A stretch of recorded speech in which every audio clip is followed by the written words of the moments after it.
Number 3 exogenetic movement part 1। इस chapter में हम कवर करेंगे number 1 land forms formation, number 2 weathering, number 3 mass movement, number 4 erosion.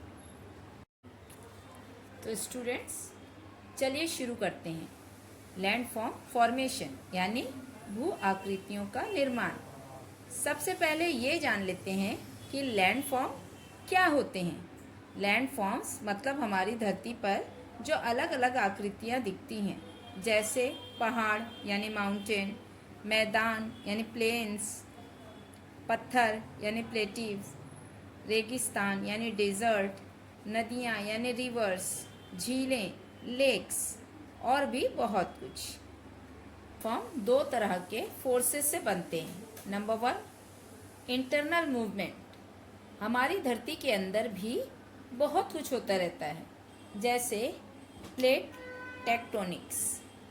इन हलचलों की वजह से बड़े बड़े कॉन्टिनेंट्स, माउंटेन्स और प्लेटिव्स बनते हैं। इमेजिन करो धरती के अंदर कुछ बड़ा मूवमेंट हो रहा है और उसकी वजह से ऊपर ज़मीन पर बड़े बड़े स्ट्रक्चर बन रहे हैं।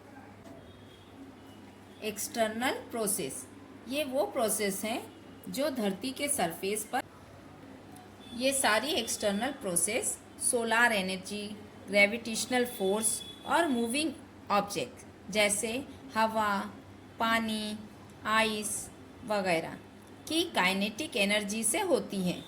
इन्हीं एक्सटर्नल प्रोसेस की वजह से प्राइमरी और सेकेंडरी लैंडफॉर्म्स बदलकर टर्शरी लैंडफॉर्म्स बन जाते हैं, जैसे सैंड ड्यून्स, रेत के टीले, डेल्टा, नदी के मुहाने पर बनी भूमि, यू शेप वैलीज, यू आकार की घाटियाँ।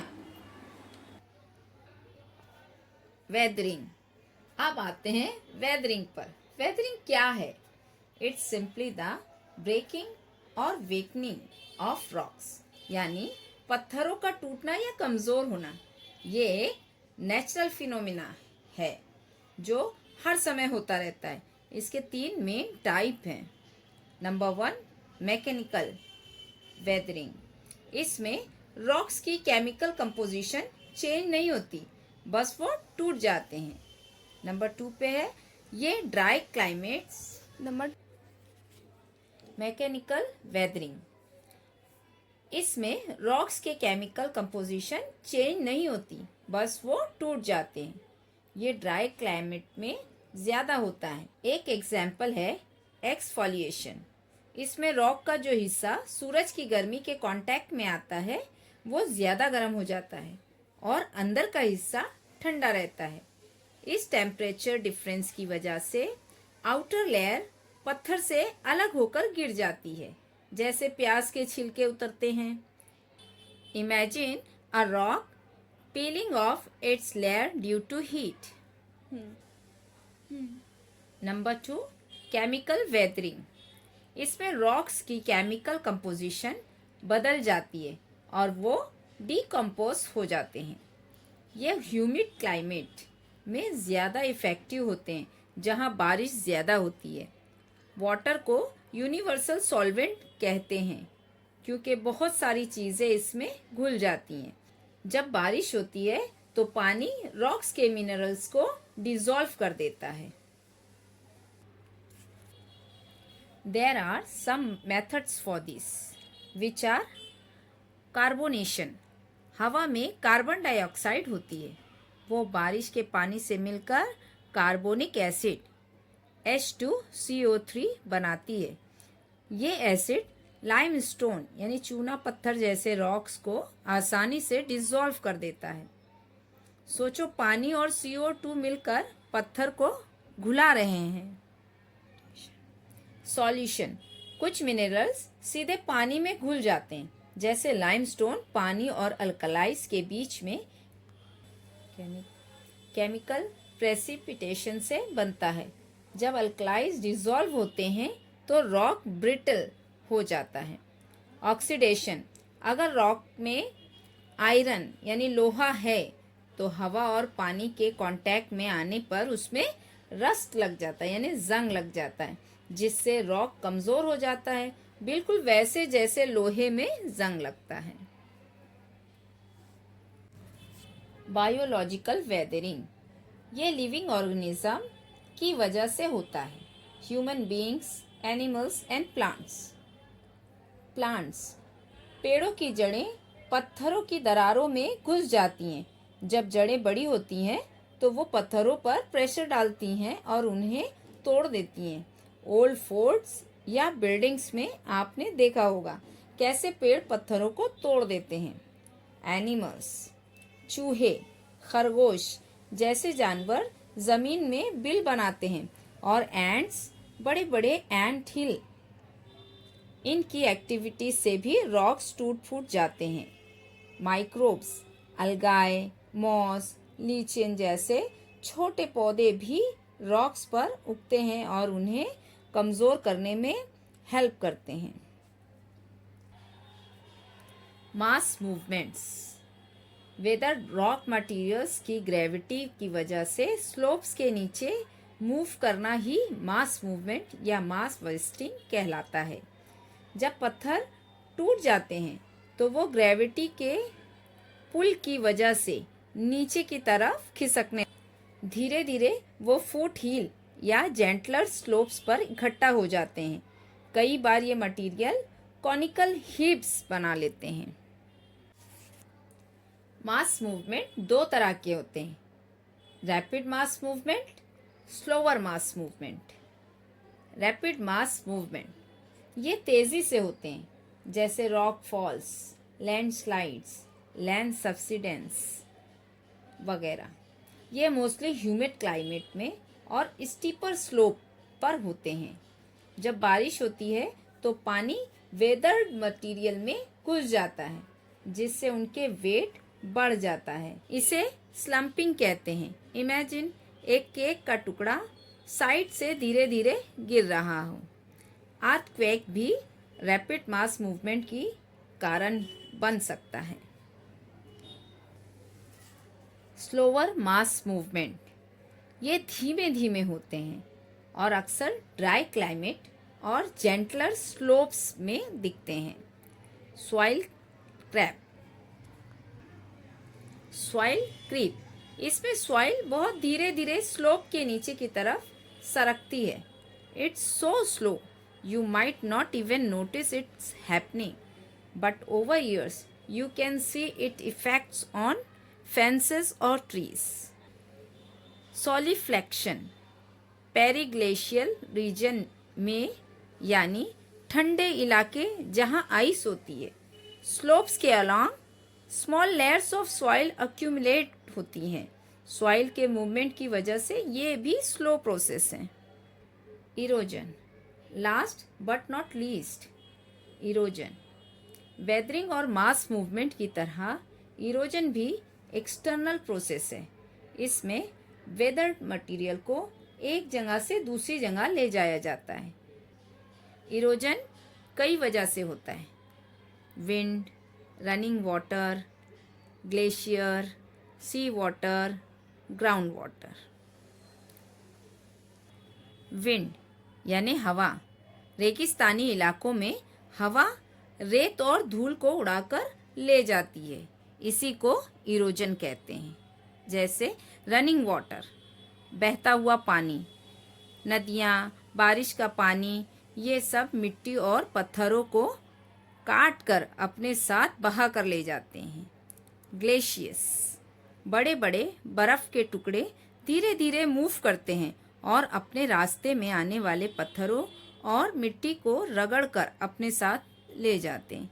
सी वाटर, समुद्र की लहरें किनारों पर मौजूद रॉक्स और सैंड को इरोड करती हैं।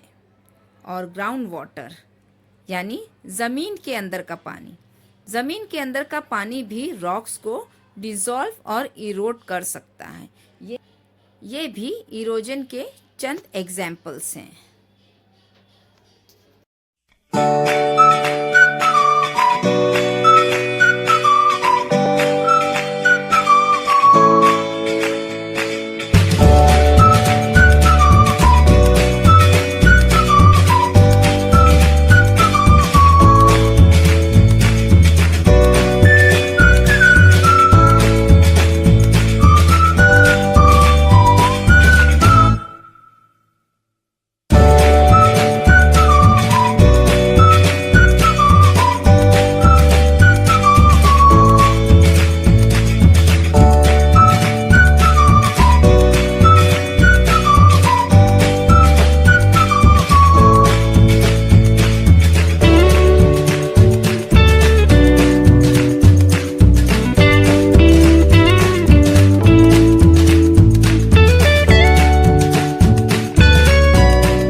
अगर आपको हमारा वीडियो पसंद आता है तो लाइक, सब्सक्राइब, शेयर और कमेंट करना ना भूलें।